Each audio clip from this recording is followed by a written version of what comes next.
ஒரு யுகம், ஒரு கணம், ஒரு அவதாரம் தேவனால் தேர்ந்தெடுக்கப்படுகிறது. மனிதனின் தேவைகள் தேவனிடம் கையேந்தும் போது அவரால் ஏற்கப்படுகிறதா? தந்தான தானன ஆசையந்தன் நெஞ்சுக்குள்ள உன் போல ஆண் குழந்தை நீ தருவாயா? தந்தான தானன ஏக்கம் கொண்டு நிக்கையில உன் பேரை சொல்ல ஒரு மகன் தருவாயா? ஆசைகள் தூண்டும், ஆசைகள் வேண்டும், பெண்ணுயிரின் பேர் சொல்லும் நிலை வேண்டும். நாட்களும் கொள்ளும், நினைவுகள் கிள்ளும், வரமொன்றை வேண்டி கண்மூடும்.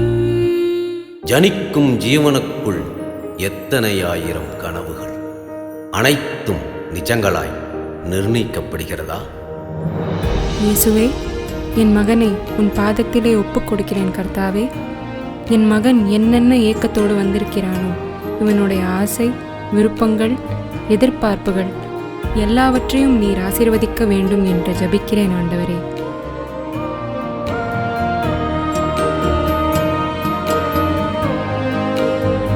எத்தனை எதிர்ப்புகள், எத்தனை ஏமாற்றங்கள்,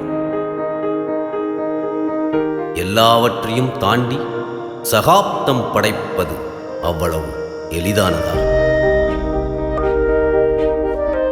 ஒரு தேடலில் மறைந்து போகும் தடங்கள், கலைந்து போகும் இடங்கள்,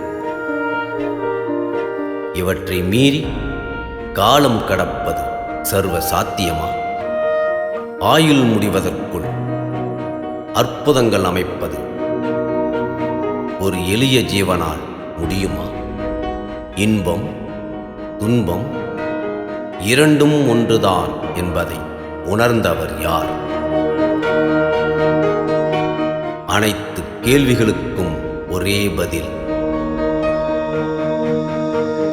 வேதநாயகம் சாமுவேல் அசரியா.